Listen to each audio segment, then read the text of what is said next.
All right, so here we are.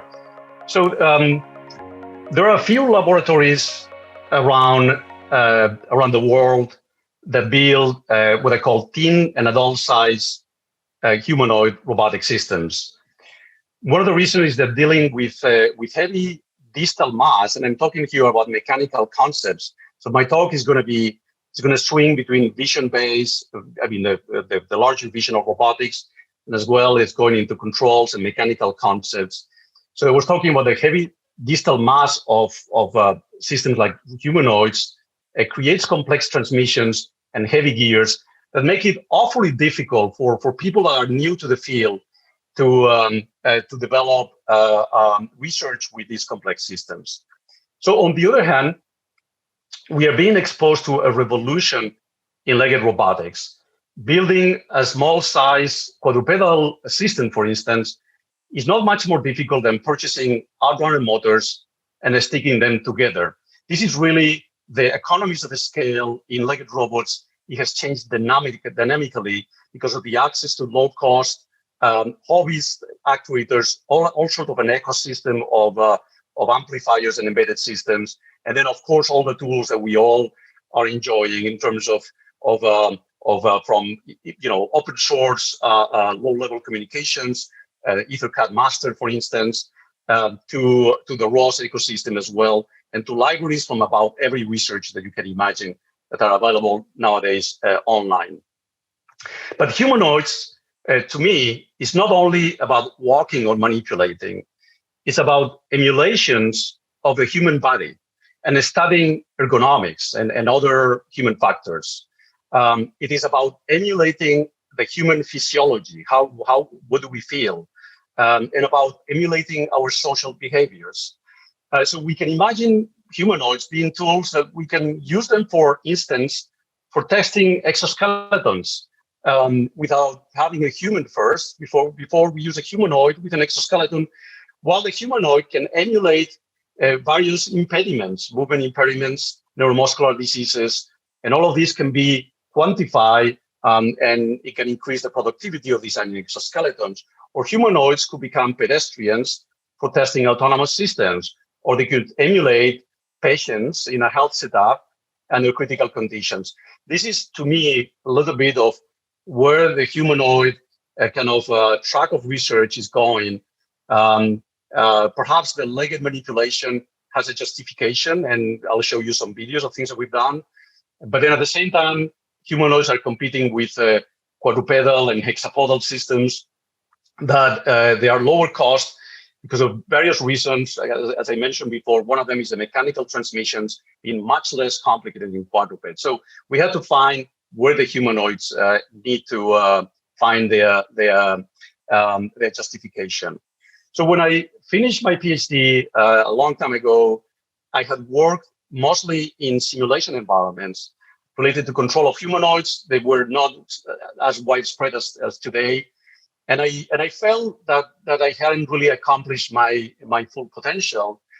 So to compensate for this lack of platforms at the time, I had spent more than a decade since I arrived to the University of Texas at Austin, building, or better, helping students to build human-centered robots and testing them in realistic setups. I'll talk a little bit about that from the very foundations. Back in the time, in 2011, I hired a company, Mecha Robotics, to build a custom-made bipedal robot called HUME. The SIA actuator came close to the designs of the N2V2 and the Spring Flamengo actuators from MIT and HMC. These are large actuators.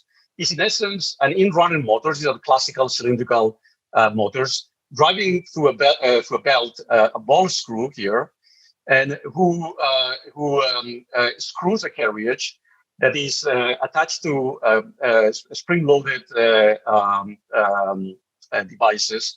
And then this is connected to the previous structure, where the output is connected to the next structure, the articulation. So the size, this is great. It's a Sears elastic actuator, but the size was fairly large. So my student Nick Payne spent time at Mecha studying that actuator, and then he not only was able to learn the great things that Mecha was doing, because Mecha was doing great things, but he also was able to learn the shortcomings.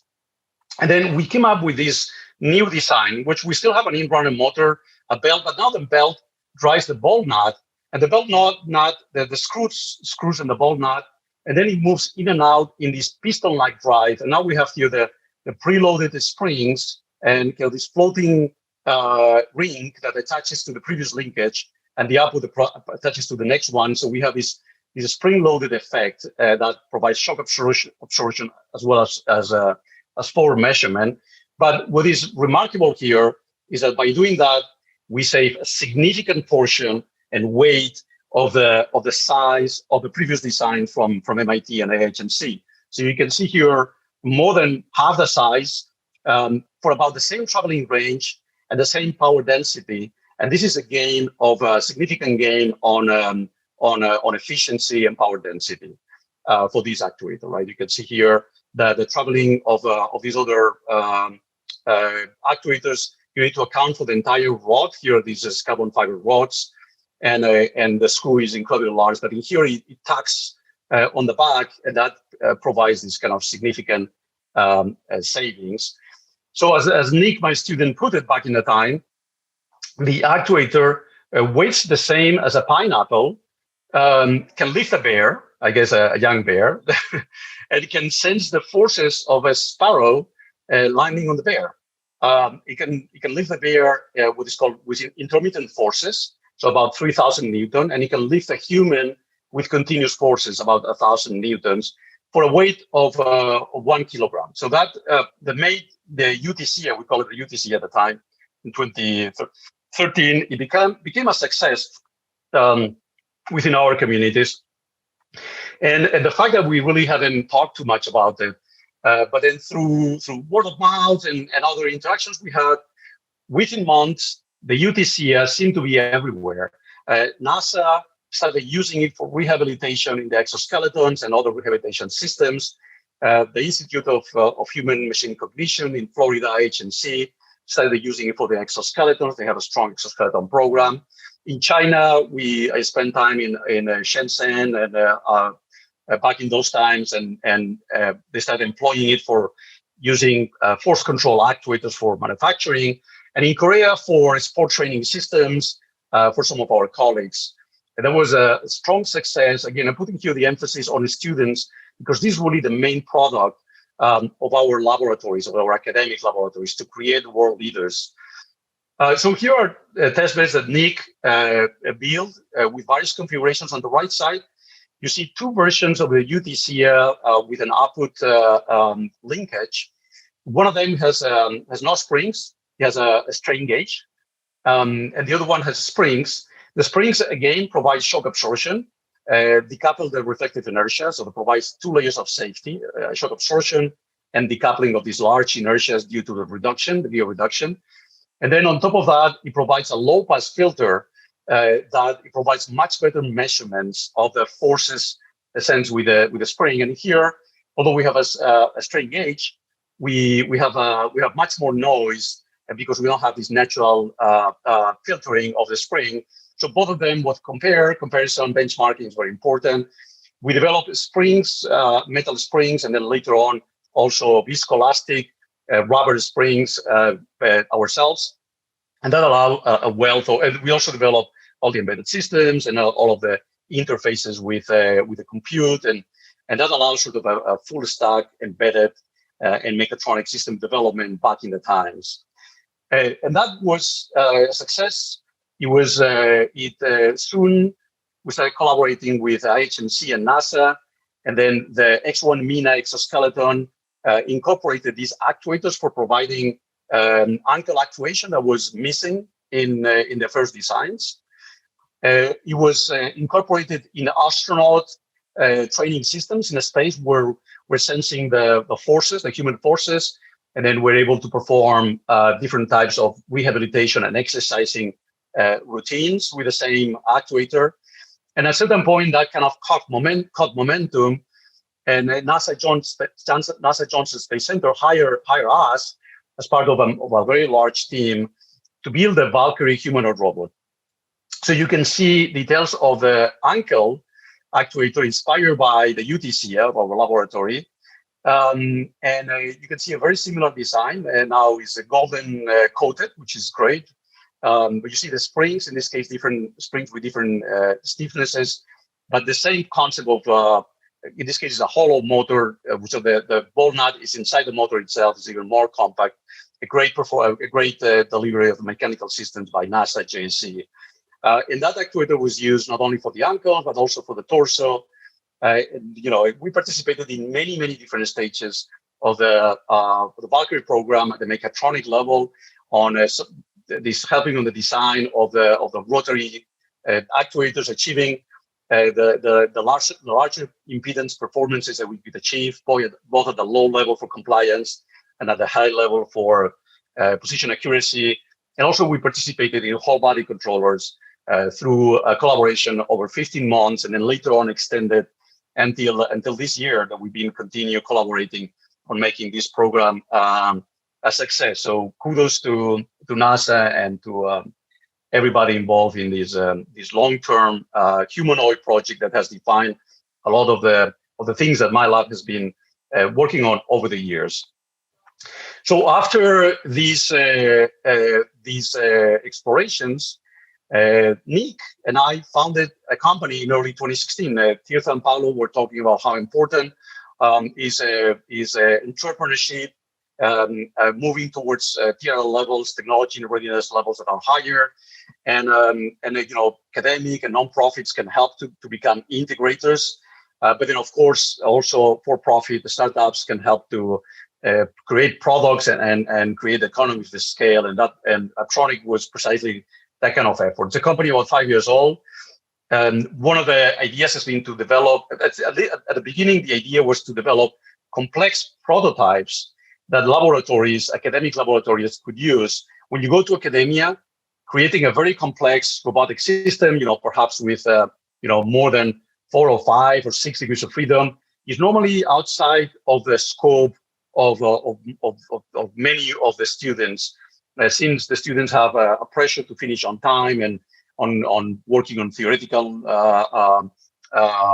parts of the robotics. So the company was a provider of advanced platforms and then robotic facilities could use for their research. And it has done this, starting by producing industrial series elastic actuators. Here you see the P170 that looks awfully similar to the UTC, but now productized. This means that it's much more robust. It can survive many more hours of operation. It can be repaired. It can be assembled in quick times, and it comes with a whole suite of a testing apparatus, plus new embedded systems and so on. And that was a product for a while. Actually, CSIRO collaborated with us and has built entire robots based on this P170. But the ambition of this company has been to produce more complex and more autonomous systems. So if you're familiar with the company, you're going to see new products coming out and more complex systems. I'll show a couple of them very soon. So here are other components built by the company, such as the medulla root node and the axon network amplifiers. The medulla communicates through EtherCAT with the EtherMaster in a PC with a real-time kernel. And that can be used for communications with your controllers, the high-level controllers, feedback controllers centralized in a PC, or your ROS controllers or what have you. But at the same time, it interfaces with the mechanical device here with the P170, but a whole series of other actuators are also allowed to be used with these embedded systems. And then the performance of all these sort of suit and full stack kind of mechatronic is highly important. The economies of scale of this is very important, and the ability of using them to build any robotic system is very important as well. So as a collaboration with Aptronic and then a historically Black university and the Office of Naval Research who funded this, the US Office of Naval Research who funded this research, we developed versions of these with liquid cooling viscoelastic actuators. You see here a pump. You see various liquid cooling actuators. We're cooling the jacket of the in-runner motors. We're cooling the breeches as well of the amplifiers. And that allows to a much more compact design, much more power density in a test bed. And the viscoelastic element replacing the mechanical spring allows to achieve higher position bandwidth. And then, there's an argument there whether legged robots should be compliant or should be rigid. They should be both. And in particular, being rigid and high bandwidth at the position level allows to land the feet in the footholds at very high speeds without making much error. And that can be very important because some of you might know that walking is one of the most aggressive, biped walking is the most aggressive dynamical movements that you will see in nature, in that it has exponential dynamics. And therefore, if you don't land in the right place, you're going to pay a very heavy penalty. So viscoelastic components allow you to stabilize those systems much more rapidly. So one of the most advanced prototypes that Aptronic and UT Austin, my lab, has designed is the Sagit exoskeleton. It consists of 12 degrees of freedom, each of them actuated with flexion extension using liquid linear series elastic actuators. You see these pancake actuators being a little bit more conventional. I'll talk much more about it, but you can see how transparent and comfortable it is for an operator to perform movements either under this heavy mass. And of course, we are eyeing at creating platforms that help future workers in industrial setups, in construction setups that are carrying constantly heavy weights, backpacks, or things in their arms. And we want to provide long-term injury prevention.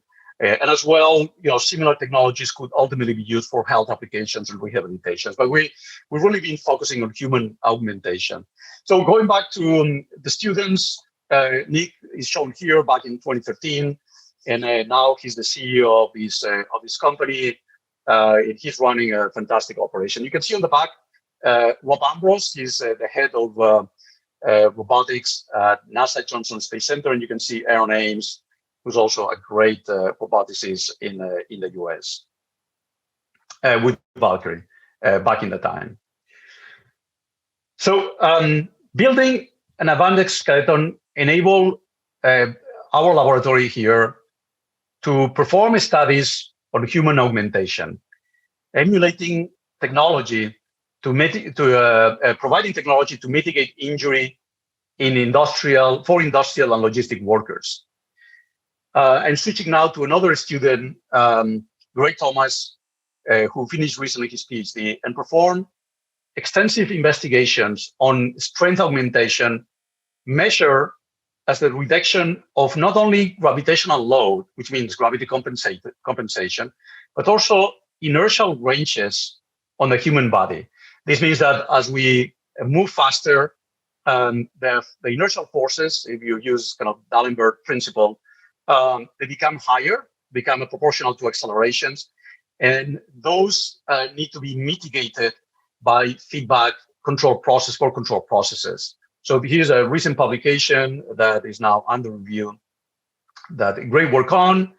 So a more technical picture, it can be seen here, appreciating the flexion extension at the hip, knee, and ankle levels. But there's also abduction, there is rotations, and there is roll on the ankles as well. So it's a platform with many degrees of freedom provided by Aptronic for research in our laboratory, for instance. And you can see the calves. As a matter of fact, the rear of the leg is not attached. There is no strapping with the thighs or the calves.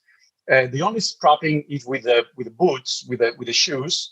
They have metal inserts that take on the reaction forces. They mitigate the effect of weight with the reaction forces with the metal plates. And there's these calf sensors, force sensors on the soles, as well as in the backpack. So if the backpack you're carrying a heavy weight, you're going to sense that force on F0, and that has to be mitigated. It has to be eliminated. Okay, that's one of the goals. So we've devised a strength augmentation controller that looks very much like some of the QP. In this case, it's a linear program. So the QP controller that you see in the humanoid community, except that in here we are augmenting calf forces. And then G0 is a loop shaping controller, what's called loop shaping in the frequency domain communities. So we're providing very high gains in compliance. This means more augmentation at low frequencies. And then as we become higher frequencies, because of the human musculoskeletal response, then we need to provide loop shaping in order to stabilize the system. But it provides a very aggressive system. And then we compute the torques that will give you this calf augmented force amplification. And on the right-hand side, you see the calf forces on the feet, and then an estimation of the differential forces between the feet because we have multi-contact. And then we're basically tracking the desired multi-contact forces of the human. We're not imposing multi-contact forces. We're tracking them. At the same time, there is a weighted linear program that provides priorities, but is a very fast computation. And then we provided reaction constraints, limits, and we're providing also input limits as part of this optimization problem. So that was developed as part of a framework. But then we needed more firepower in order to stabilize what is this filter G of S? How do we design it so that we stabilize given the human neuromuscular behavior? In our recent paper in Transactions on Neural Systems and Rehabilitation Engineering, we made a hypothesis that human that human muscles in the frequency domain is not really a second order system as a classical spring mass damper system. It's really a hysteretic impedance. So we see here a complex impedance replacing the viscous damping, and that's new. Is a non-causal sort of model in the frequency domain.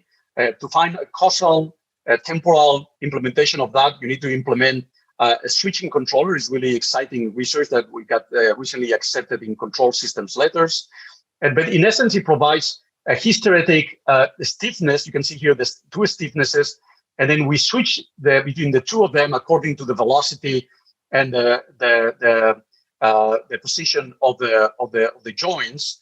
And in this switching regime is where we lose energy and provide damping. And it turns out that this kind of hysteretic damping behavior, it matches very well the human neuromuscular behavior, much better than a second order linear approximation. And we've used that for tuning controllers. We use this understanding to devise a simple tuning technique for the entire exoskeleton using single loop shaping parameters. So we can tune an entire exoskeleton, as you saw before, just tuning a couple of knobs very easily, very fast. And that was one of the success of these complex systems. So here's the magnitude of the compliance transfer function. Stiffnesses are flat curves, and then inertias are the slopes of that type. We're beating by GS, we're providing a much higher compliance, means it's much more responsive, but only up to a certain extent where the phase lag starts to become unstable. So in order to tune these kind of controllers, we need to know the stiffness of the human, this hysteretic stiffness, and that can provide by this loop shaping with a single parameter tuning capability that allows to tune these systems very fast and very easily. So here we show experimental tests. We show a weight that we add to the back. We show the calves. We show the moments on the calf and the linear forces, the forward moments, lateral moments, lateral and forward. The lateral moments, we have just a zero force compensation load, they are high. But then when we add gravity compensation, become almost zero. But now we add a disturbance, a big weight on the back. Now we have, again, very high disturbances is pulling back on the user. But then when we add this force augmentation controller, any disturbance is killed because we're measuring the calf forces on the back. And now the human doesn't feel this pulling force on the back because it's compensated. But that needs to work when the human is walking. So first, we switch to achieving amplification and gravity compensation when we are switching feet. Here you can see gray with an Aptronic worker, employee. So a perfect industry academia relationship. And you can see here that we seamlessly, we have a hybrid whole body controller implementing this amplification and these kind of balance constraints as well.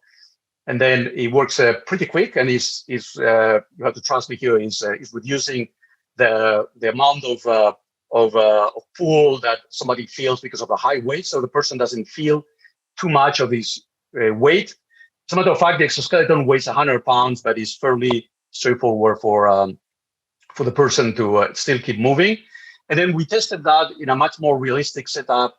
In this case, is climbing stairs is a very difficult task with this exoskeleton, 100 pounds.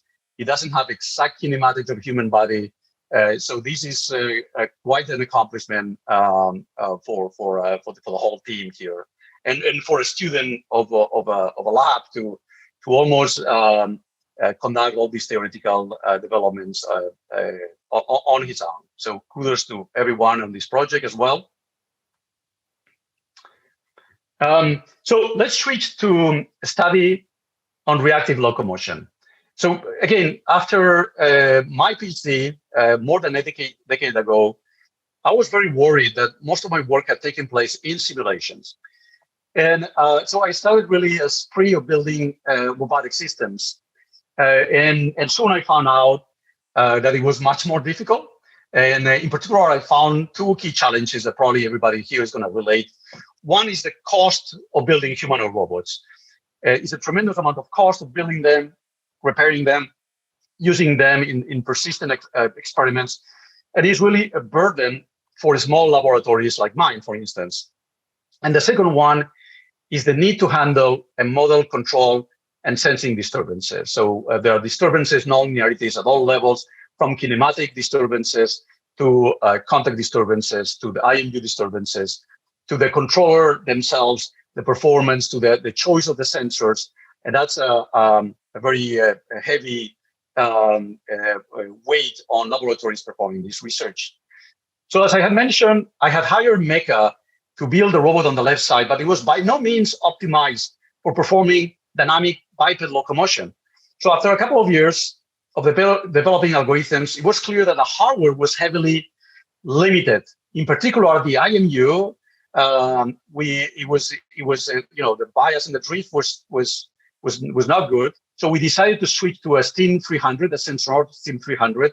It's a tactical IMU, and we were able to reduce much more the drift and bias. And then we also switched the electronics to optronic electronics, which provided much higher performance. And then we robustify all of the structure to have here double carbon fibers, still being a flexible leg and a lightweight leg, but then much more now reinforced, and we reinforce a lot of the pin joints in order to reduce the buckling of the structure. And finally, we design feet. They are passive feet. They have a spring and they have a switch. And some people also ride on a point feet that is a major headache for walking. We have now these line feet, we call line feet. Now, some people think that line feet, even if they are passive, provide stability for the forward center of mass displacement. But actually, what they provide is the ability to avoid rotational yaw of the whole robotic systems, because now you have a larger area of contact. So it prevents the robot from spinning, and spinning provides another layer of uncertainty, because in here, after all, we're doing blind walking. And that is much more difficult to handle. So by providing the line feet, we had major improvements. We still needed to robustly balance and walk. So the horizontal axis here depicts how hard it is to walk through various robotic platforms. Mercury and Hume are the farthest to the right compared to Atreus and Digit and Cassie and other robotic systems. So the main reason is because of the heavy distal mass and also the very soft structures.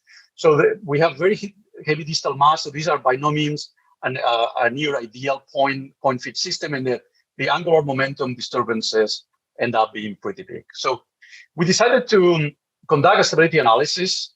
So linear inverted pendulum dynamics are expressed as x double dot equals omega squared x minus p, being the position of the feet, x being the center of mass. This can be analytically solved if we take the state q as position and velocity of the center of mass.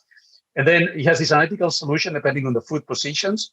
It's an exponential dynamical system, so it's very aggressive. And then we're hoping that we can stabilize it by using some feedback control. So computing positions are a function of the state. It falls in the category of what is called Rayburn controllers. We then came up with a concept that we call time to velocity reversal, It consists on reversing velocity, a time t prime, an arbitrary time decided for balancing through heuristics. It consists on reversing velocity of the center of mass, which can be here expressed as a function of the state and the position of the feet. We make it 0, and that leads to the solution of the foot position. The foot position is a function of the center of mass state. Again, very similar to radial controllers, but then this is using this concept of time to velocity reversal. And that kind of gain matrix here, it can be brought back to the closed loop dynamical systems. So now we have a linear closed loop systems, and by the choice of the gain k, we can stabilize it very easily. So here we can see within a perturbation, in this case, a perturbation of 0.3 meters per second on the velocities, the system at 2.5 steps per second is a very fast stepping. It stabilizes very quickly, no matter what the disturbance. So these kind of reactive control techniques are very good for stabilizing when there are pushes and kicks and these kind of interactions with a human. So very easy to stabilize on paper, a robotic system, very hard to do it in real life.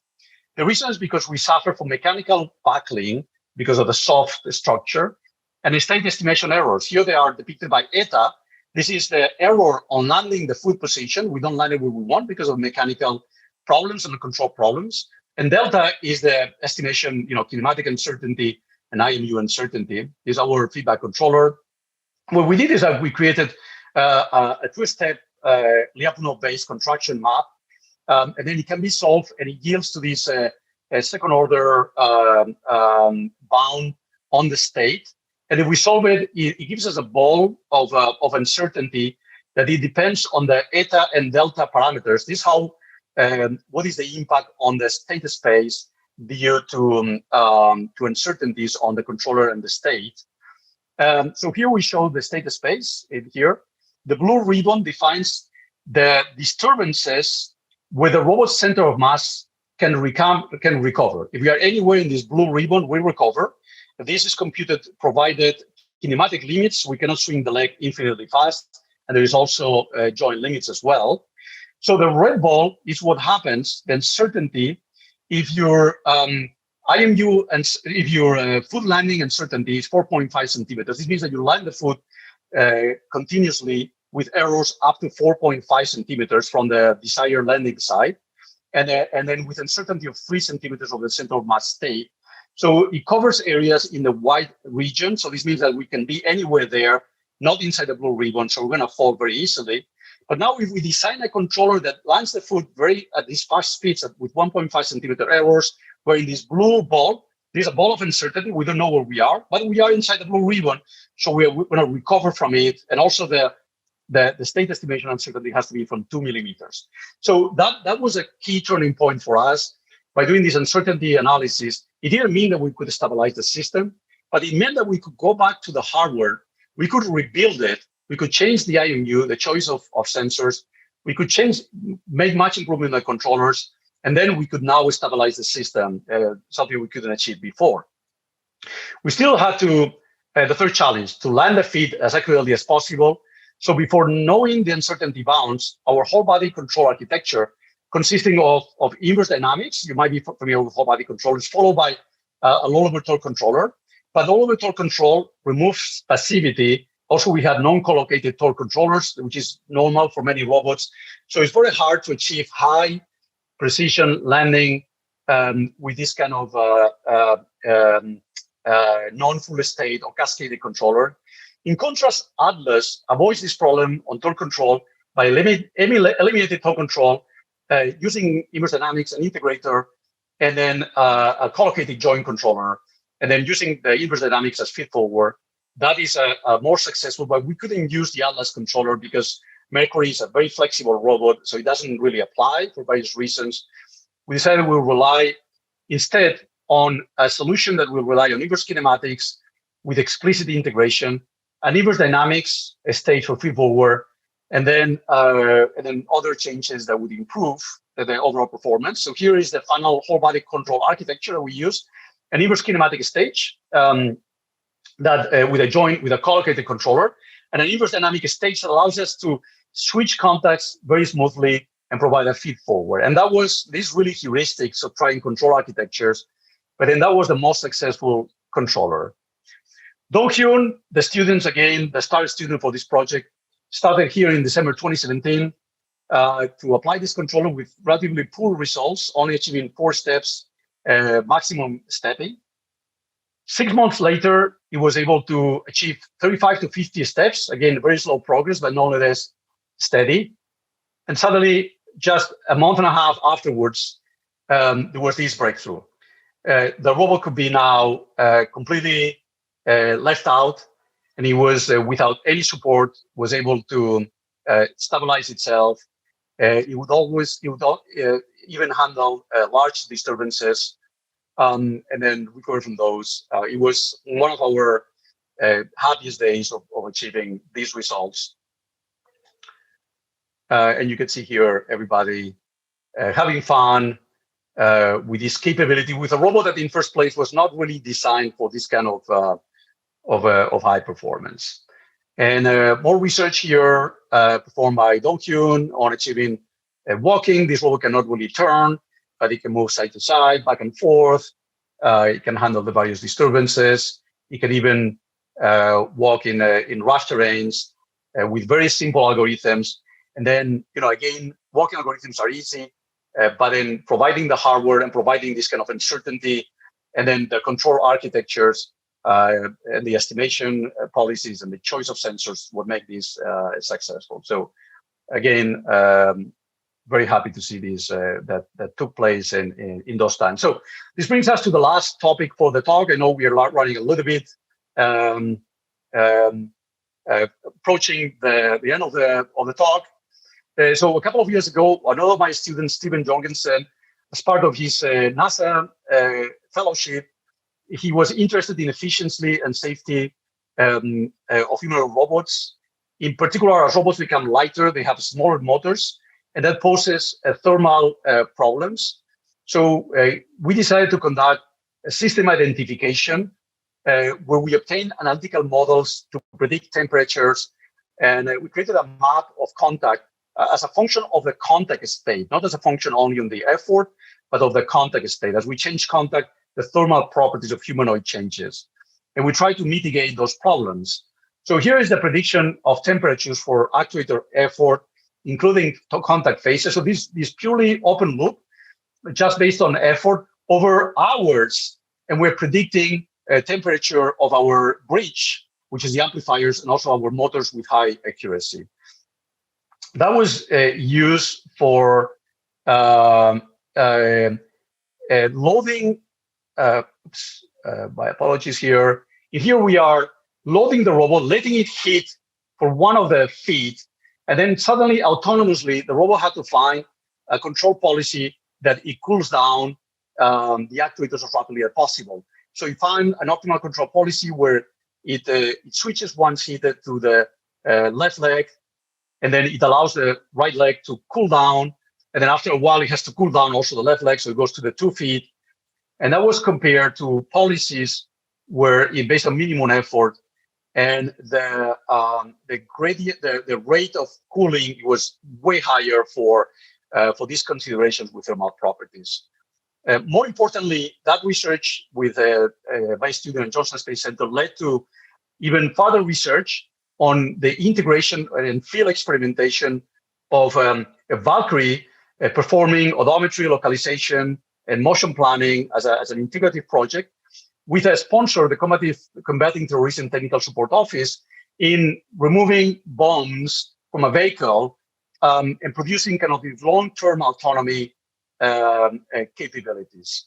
So the end result of this one-year research published recently was the ability of performing this complex task driven by is a supervised autonomy. So there is somebody operating with not teleoperating, but in using templates and using state machines in order to accomplish this incredible capability. So we run this testing about 33 times, and we turn it into a field experiment on what is experience, how useful was this capability. So you see here this translational study, there was about 57% of success times of the trials with about 43% of failures. Those failures were due to toe stops, estimation drifts, balance control failures, and others, which really make us think about where the time was spent and then what needed to be robustified. So, for instance, a lot of the time was spent on narrow gap crossing, on drop-off and car opening.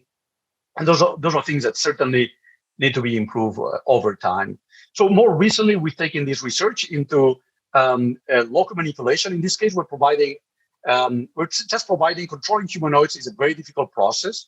So we just want to provide the Cartesian coordinates or the SE3 coordinates of the end effector. We want everything else to emerge naturally. So we're providing here really a path that could be provided by an RRT or a DMP planner, and we're providing it parameterized as the arc length. So the timing has to be found in coordination with also finding the footsteps.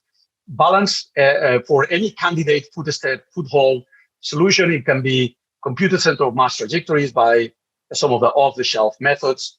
And the locomotion manifold is formed by stacking the com trajectory by the candidate foot positions as well. That's the locomotion manifold. But then we also consider the local manipulation manifold here, where we stack manipulation trajectories based on these pre-designed geometric paths. And what we do is we turn this into an inverse kinematic problem where we can check for feasibility. So given a local manipulation manifold, parameterized by time and parameterized by the arc length, we're going to search over foot positions. We're going to check for inverse kinematics such that they are feasible. It's a very expensive search. So we decided to train a classifier that allows 1,000 times improvement on checking for feasibility instead of running the full inverse kinematics. And then we run a classical A-star search in order to find local manipulation plans. Here you can see some of the local manipulation searches in that we're searching over the feasible manipulation given locomotion plans. And here the opposite, we're searching for locomotion feasibility given manipulation plans. All of that was integrated in a larger platform that allowed to simultaneously open and interact with environments. Planning here, we're only providing the trajectory of the doors or the carts in this case. I might be worried about time, sorry about that, I'm accelerating. But then here you're seeing the same results because the one on the left side is very time consuming using, the one on the right side uses full inverse dynamics, kinematics, while the one on the left side uses the classifier, and they both pretty much perform the same task, although one of them is much faster. So I'm going to pretty much leave it here. The only thing I want to tell you is that at UT, we're very committed to robotics, as well as we're seeing many of the wonderful laboratories across the world, and this is really speaks to the success of robotics across the world at CSIRO and all over the place. Here's our new facility. It's a 15,000 square feet facility called ANAHIS, where we have about 17 robotics faculty performing collaborative research. So you will be very pleased if you come and visit us and participate in our conversations through collaborations and other things. So we are, I'm hoping to engage you at other times, but other than that, I'm pretty much done with this relatively long talk. And if there's a minute or two, I'll be happy to take any questions. Thanks, Luis. We have a couple of questions. We have a question from Aaron. So he wanted to know more about how the bipedal locomotion can actually be framed as exponential dynamics. So could you have any comments on that? Yes, so we use an inverted pendulum model. It's not the only way. There is people using centroidal dynamics. There's people using actually the full dynamics of the system. But as we saw, pendulum dynamics, inverted pendulum dynamics is a differential equation. It's equal to x double dot is equal to omega square x minus p. Think about omega square times x. And if you solve this type of a second order system using Laplace or using homogeneous and particular equations from your differential dynamic class, you're going to find that the solution is x, the position and velocity of the center of mass, is an exponential function over time times the initial state. So it's a very aggressive behavior. Walking is faster than falling with gravity. It's paradoxical, but it is true, right? This is why if you walk towards the bathroom in the morning and there is a shoe on the floor, you don't see it, and then you stumble on the shoe, you're gonna kind of right there fall very rapidly against the wall. It's a very dramatic kind of fall. Yeah. Thanks, Luis. So please keep sending your questions through the Slack channel. While we wait for more questions, Luis, I have a quick question for you. Now, in your talk, you mentioned how exoskeletons can actually augment human capability, and there's a lot of similarities between control for exoskeletons and humanoids in some way.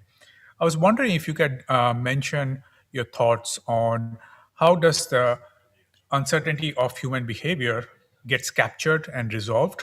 Do you actually find scenarios where some uncontrollable behaviors of a human body leads to scenarios which could actually be detrimental for the humanoid?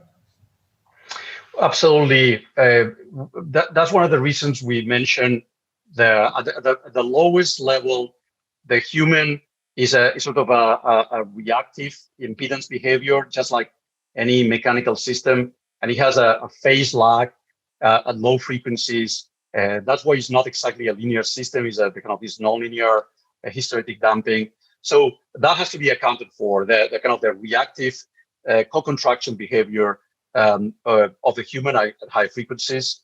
Now that works very well for human augmentation systems. If you are overriding human motion, if you are trying to impede, in our case, we're augmenting it. So we are picking the motion and we are augmenting it. So we are not going against the human behavior, but then we have this very reactive muscle behavior that we have to fight against it. But for people that are trying to override human behavior, that's a much more difficult problem.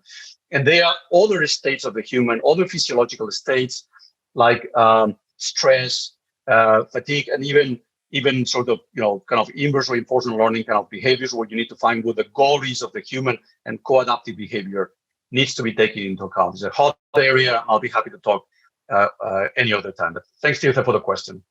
Thanks, Luis. Is there any other question from the room? If not, please keep sending your questions through the Slack channel. We should be able to post it to Luis, and he should be able to respond to over his time.